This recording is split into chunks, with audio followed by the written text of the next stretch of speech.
नरहरी झिरवाळांच्या मंत्रालयामधल्या दालनामध्ये लाच घेताना लिपिकाला अटक करण्यात आलेली आहे। 35,000ची लाच घेताना लिपिक राजू ढेरिंगेला एसीबीने रंगेहात पकडलंय। दुसरीकडे झाडाझडती दरम्यान एसीबीला राजू ढेरिंगेंकडून आणखी 42,000 रुपये मिळालेले आहेत आणि यावरूनच लाचखोर मंत्र्याला पदावरून हटवा अशी मागणी हर्षवर्धन सपकाळ यांनी केली आहे। या प्रकरणाशी संबंध सिद्ध झाला तर राजीनामा देईन असं उत्तर झिरवाळ यांनी दिलंय। अन्न आणि औषध प्रशासन मंत्री नरहरी झिरवाळ यांच्या मंत्रालयातल्या दालनात लाच घेताना एका लिपिकाला अँटी करप्शन ब्युरोनं अटक केली आहे। मंत्रालयातल्या झिरवाळांच्या दालनातच लाचखोरीचा प्रकार घडल्यानं खळबळ उडाली आहे। एसीबीच्या म्हणण्यानुसार मेडिकलचा निलंबित झालेला परवाना पूर्ववत करण्यासाठी मंत्री नरहरी झिरवाळ यांच्यासमोर सुनावणी लागली होती। या प्रकरणात मंत्र्यांसमोर होणाऱ्या सुनावणीत स्थगितीची ऑर्डर देण्यासाठी लिपिक राजू ढेरिंगे यानं 50,000ची लाच मागितली, पण शेवटी हा व्यवहार 35,000 ठरला होता। शेवटी झिरवाळांच्या दालनातच लाच घेताना लिपिक राजू ढेरिंगेला एसीबीनं रंगेहात पकडलं।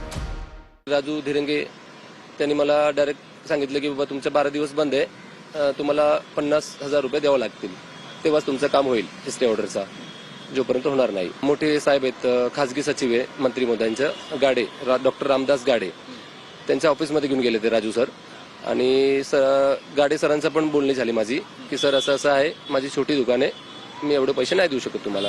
ते पण म्हणले आमची फिक्स रेट आहे, तेवढे पैसे द्यावंच लागेल, नाहीतर तुम्ही बंद ठेवा 12 दिवस, डायरेक्ट बोलले ते। मंत्री महोदयांच्या खासगी सचिवांना सुद्धा तुमच्याकडे 50,000ची लाच मागितली? हो, डायरेक्ट मागितली त्यांनी। सगळ्यांना माहिती आहे की तिथे लूटमार आहे, खंडणी सारखं ते डायरेक्ट म्हणजे रेट आहे त्यांची की एवढे दिवस बंद, तेवढे पैसे द्यावं लागेल।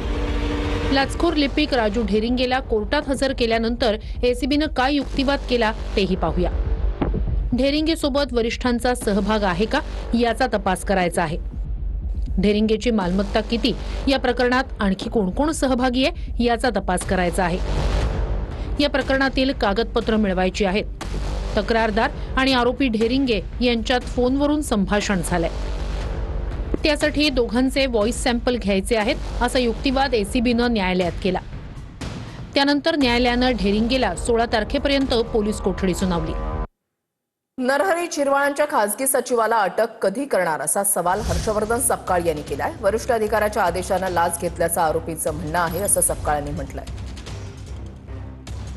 हर्षवर्धन सपकाळ यांनी ट्विट केलंय। त्यांनी ट्विटमध्ये असं म्हटलंय, अन्न आणि औषध प्रशासन मंत्री नरहरी झिरवाळांच्या कार्यालयामधील लाचखोरी प्रकरणात वरिष्ठ अधिकाऱ्याच्या आदेशानेच लाच घेतल्याचं तक्रारदार आणि अटकेत असलेला आरोपी राजू ढेरिंगेनं आपल्या जबाबामध्ये सांगितलंय।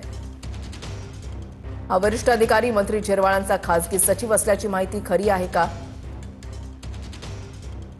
असेल तर या खासगी सचिवाला कधी अटक करणार असा सवाल सपकाळांनी केलाय।